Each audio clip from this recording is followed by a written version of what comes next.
I'd like to advise that I don't condone repeating the efforts I'm about to detail. I can't stop anybody from acting upon curiosity, but my actions haven't done any real good for my well-being, so I wouldn't expect another individual's experience to fare much better. I'll get back to that subject later on, but I'll first give you my actual story. There's a feeling that I'm sure many have experienced, even on a small scale. Before one is about to sleep, there's a sensation in which the body feels like it's sinking downwards, falling into nothing. This has been simply named a falling sensation, or at least I've never heard by another name. I've always had a large fascination of this sensation to where I looked more into it. I studied the feeling down to its specifics, and even learned how to prolong it by a few minutes. Aside from my strange amusement, my efforts did present a positive. The feeling could disperse my stress very quickly, leaving me more than relaxed. There was a growing issue, however, that eventually led me to stay away. Every time that feeling was finished, despite my body being calm, there was an evident pain in my chest. This never happened at other parts of the day or any time before or after sleep. I was concerned if I was causing damage to myself, so I made the sensation less frequent. They almost stopped altogether. There came a night where my stress was through the roof. Since leaving high school, I was paranoid about having no money, so I worked 3 jobs at the time. Adding on the other obligations of my life, I needed a quick escape from reality. The feeling lightly came over me, so I grasped the opportunity. I envisioned myself falling through the stars as I usually would. My body began to follow my thoughts as it felt heavier. I kept it consistent about a minute as I usually would do. I never wanted to go overboard, so I typically opened my eyes and stopped it after that time. I did the same at that moment. When I opened my eyes, nothing changed. When I say this, it means that I still saw nothing but darkness, as if my eyes were still closed. I thought this was the case until I continued to feel myself blink. I still felt myself falling, faster than I had seconds before. My body was paralyzed, still feeling weighted down as I continued to drift. The speed was building, and the thought that it was a dream came over me. It all felt too sensitive to be a dream, though. I could feel as though I was awake, yet blind to the world around me. The falling had progressed to a flying, plummeting towards the ground. My body began to ache, as it would when I would fall for too long. Then, my falling stopped, leaving my body floating in a pitch-black void. I couldn't lift my head to see if the rest of my body was visible. My eyes only looked up, remaining still. Not long after, I stopped descending. An image flashed across my eyes. It was quick to the point where I couldn't pin any details down. It was brighter than the void for sure. I remembered it covered my entire vision like I had been briefly transported to another place.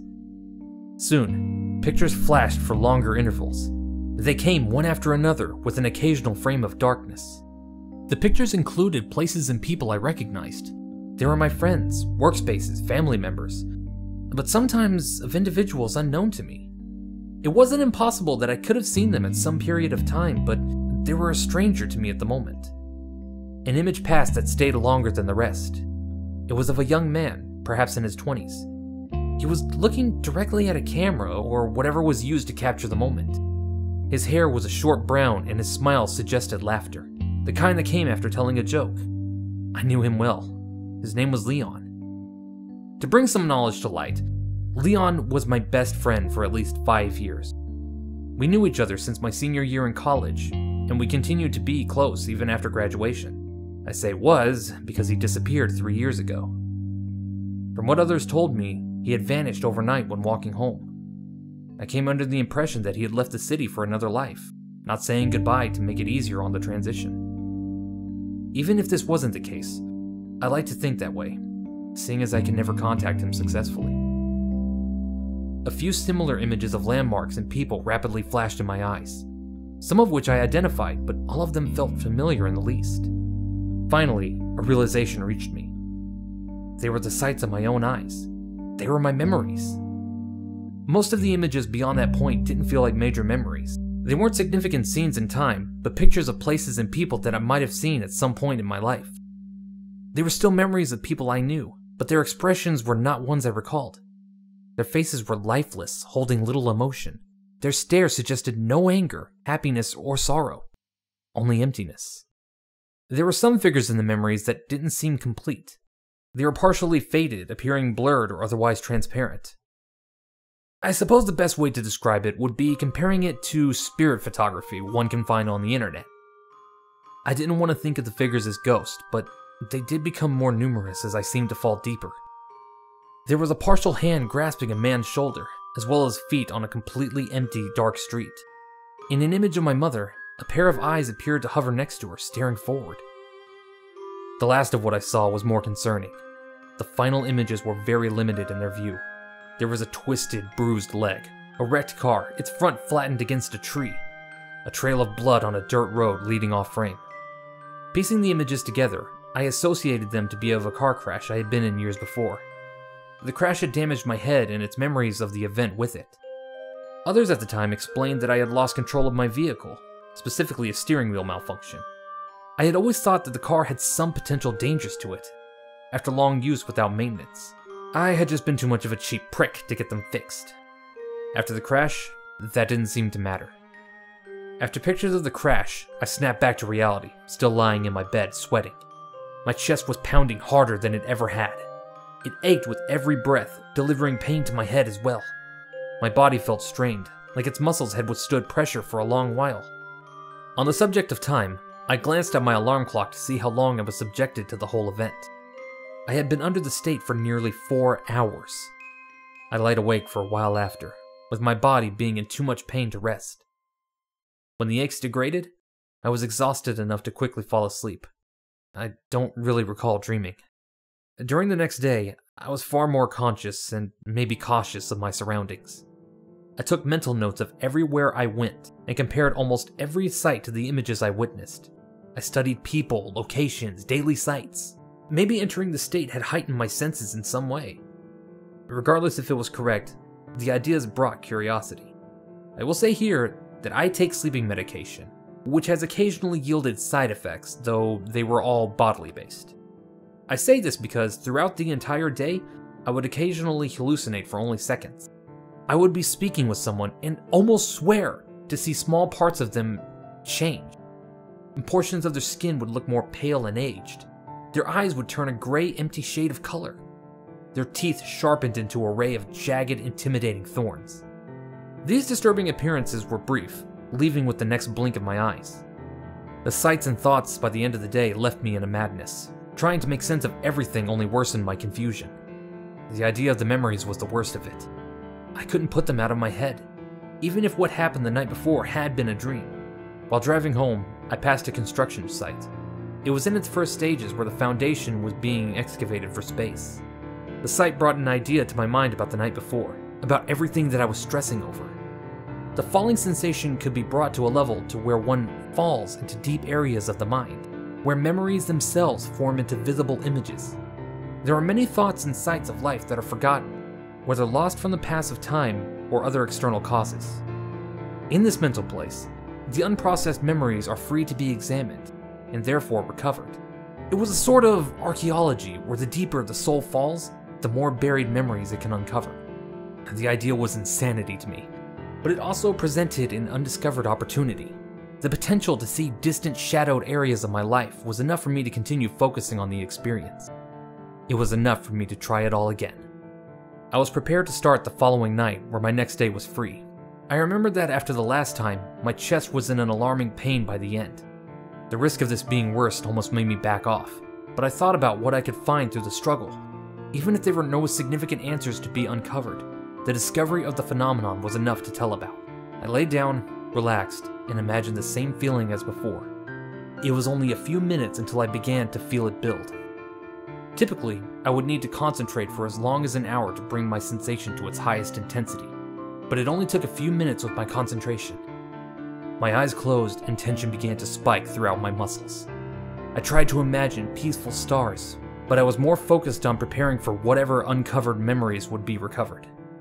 The speed of the fall increased as it did before, and my body abruptly stopped and began to drift. I was back. At first, I expected the same images as before. It wasn't long until the image of Leon appeared. It took a moment to recognize it was the same image. It took a moment to recognize it was... It took a moment to recognize it as the same image, because it had become different in ways. His smile appeared more menacing, filled with malicious intent. His eyes were more empty, soulless, gray with no flicker of life. His smile revealed teeth, sickly sharpened. The transition continued as more images of people passed. They were unrecognizable because of changes, almost appearing as an entirely new picture. The faded, intruding figures were also more significant. They were positioned in new spaces, reaching out their ghost-like hands to whoever was also in the picture. Their faces were still too dark to decipher. I felt uneasy, nauseous as their blurred eyes locked towards me. Because of the assailment of altered memories, a new pattern had passed unnoticed. The beings were in every image, as if they really existed. Each figure had found home in the memories, beginning to change the rest to fit their appearance. I tried to contemplate why these creatures were in my mind. Thinking of them only seemed to bring more into my sights, an expected trap of thought.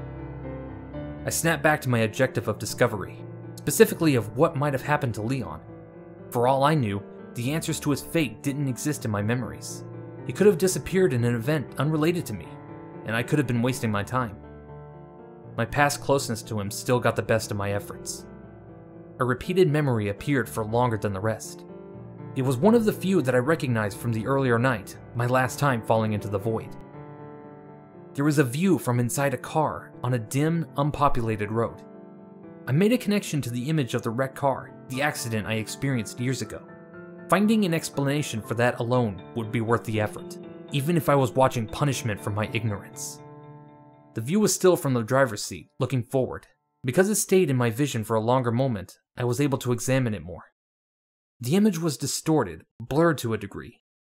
The other difference I could find was a hand in the lower corner of the view. This wasn't another faded phantom hand like the rest. It belonged to someone else in the car. The next image looked to the right, and it confirmed whose hand it was. It was Leon's. He was in the same car. I wanted out, right fucking there. I wanted to snap back to consciousness and forget all the progress I had made from that point. I had an idea of what was about to be seen, and I wanted no part of it. The images went on without stopping, like a rapid flipbook. Every page moved more towards despair. Whatever this void really was, it wanted me to suffer. It wanted me to see the event happen, steadily in its best detail. Leon had an overjoyed, excited expression. He raised a large can, and I raised my arm towards his, holding the same object. Alcohol. More fear began to grow in my shaking, dropping soul. If I could have opened my mouth in the moment, I would have been screaming in self-anger and hatred. The car crashed as it swerved off the road, colliding with the tree ahead. Leon was ejected from the vehicle, cut apart from broken glass in the force of the impact. There were no more images, as the entire final scene played out as a first-person video. I stepped out of the car, stumbling from both my drunken vision and injuries. I walked toward my best friend's body, who was crawling away from the scene. Blood was flowing from his head at a critical rate. Dragging forward with all his lasting strength, he collapsed into a limp sprawl. Leon's last moments of pain will be forever embedded into my thoughts. What will be forever scarred into my soul was the last look on his face as it looked back at mine. It was a look of defeat, hopelessness, regret. It was an expression that spoke, "It's not your fault." But I knew the terrible choice I had made. Nobody had ever told me the reality. Nobody ever told me Leon and I had made such a foolish, suicidal mistake. Nobody ever told me that I caused his death. Just as his face was looking into mine in the memory, it flashed with a hideous facade. The sorrow in his eyes turned to malice, an inhuman stare. The scars on his face multiplied until it was a mask of scrapes, and his mouth turned into a vicious smile. I knew that this was not the reality of the memory itself, but my mind being possessed. Memories were shattering away into horror from what waited in its depths. They had been waiting for a curious, ambitious soul to wander downward looking for answers. They gave me what I was looking for, and now they were looking to keep me there. They wanted me to be trapped. I was internally screaming, desperate to wake back to consciousness. I had no knowledge of how to leave this place. The only action I was capable of was thought. This guided me to different memories, twisted by the demons inside my head. No amount of mental concentration seemed to bring me to freedom. I felt a pressure begin to build in my chest. In the moment, I had hoped it was the feeling of my heart stopping, killing my brain and ending the nightmare. There was a tug jolting me upwards. Each pull was overwhelming, painful from the motion. This didn't matter, as it still felt like I was moving upwards toward freedom. Despite the hopeful situation, tainted pictures were still being forced into my vision. They were no longer visions of my past, but depictions of human torment. I saw the people in my memories continuously mutilated, sucked of life, burned to ash. The people in my mind had been turned to a canvas, being used to create pieces of repulsing psychotic artwork. The last sight I witnessed in that place was a blur of red, which covered my whole sight. When I think of it, it reminds me of what one would see when closing their eyes to bright direct sunlight. I gasped awake, if awake would be applicable. My entire body pulsed with aches, but there was a weight on my chest that made nearly every breath impossible. Attempting to get up for help was useless, as my energy was better spent keeping air in my lungs. I laid in the same place for 2 hours, with my heart screaming to shut down. To my surprise, I heard sirens approaching from the street, an ambulance. I was confused about the arrival, but I learned a few days later that a neighbor of mine had heard terrible noises nearby and called the authorities. In my unconsciousness, my suffering was audible, enough for a different home to hear my screams. I stayed at the hospital for 2 days as I had suffered a near-fatal heart attack. My examiners found the event rather surprising that a man as healthy and young as myself could fall victim to such a severe occurrence. They asked a few questions relating to my lifestyle and potential medications, but I never mentioned anything about my recent experience.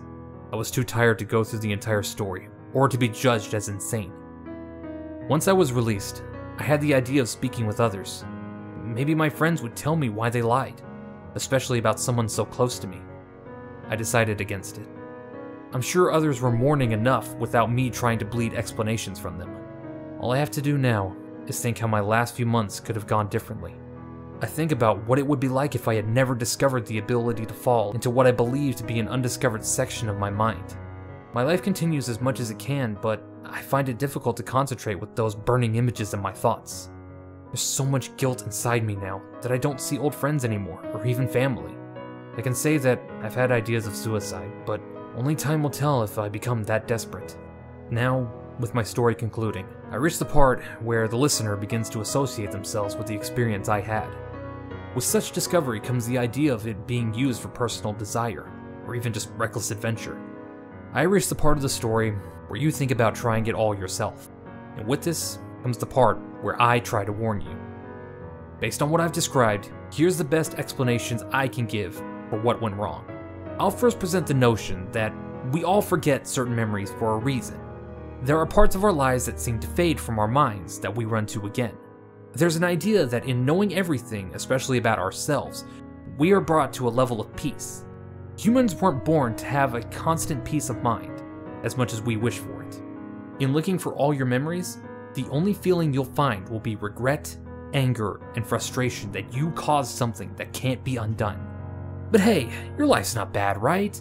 You've had nothing but good memories, nothing but events that you only wish could be replayed. I'll present you with another idea. We've all felt negative emotions, dark states of thought. There are everyday occurrences that create fear, sorrow, dread, and many unpleasant sensations. These don't leave once they're brought about. They're only stowed away, placed in the deep caverns of the brain, where they sleep. That is, unless you decide to bring them back up. When awoken, they'll gladly rise from the pits, taking their forms of the ghosts I've mentioned. Once they're free, they'll start placing themselves in other frames, infecting your memories one by one. Their possessions will continue until their revolting forms are all that you have left to remember. I still see them. I still see their eyes in the people I see, walking by me or looking at me through windows. They stay there for longer, not just seconds like they used to. I can hardly stand living with them haunting me, but I know that my results could have been worse. I could still be trapped in the passages of my thought, left to whatever sadistic pictures they wished to place in front of my eyes. That was their goal, after all. The possibility would still exist for you. I know I've said a lot, but if all I'm saying are warnings, What was the point of explaining the story at all? I might have discovered this on my own, but that's not to say I was the first. What I experienced was at first an accident, which then grew to a mistake. The falling sensation is a common phenomenon felt by hundreds of humans every night. There are people who die in their sleep, whether from heart conditions, strokes, or other causes. I shudder to think how many have been somewhere else in their mind before then. I know there are those who will be unable to stay away from the opportunity, and will seek to understand more. Despite all my words telling them to stay the fuck away, they will continue with the efforts. They'll probably wonder how I made it happen, though I've already explained it. Just lie down, relax, and begin to imagine yourself falling. You'll start to feel it come over slowly, but keep concentrating. If it's anywhere the same as it was for me, it won't take long to arrive. You'll see your memories, and the only thing you'll be able to do is go deeper. Your mind is the sight. Your soul is the shovel. Lower yourself down and start digging.